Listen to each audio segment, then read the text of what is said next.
Magsanay bumasa.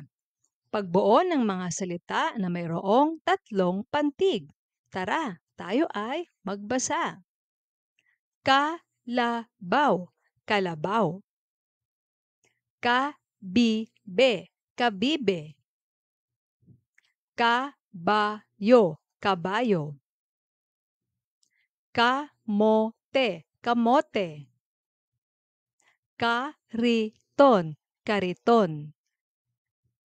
Kapatid, kapatid. Kaldero, kaldero.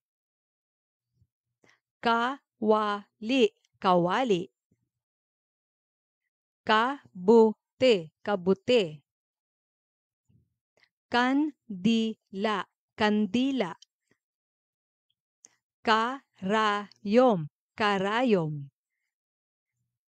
Kutsara, kutsara. Kamatis, kamatis.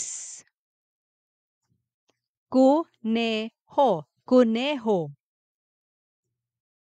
Corona, corona.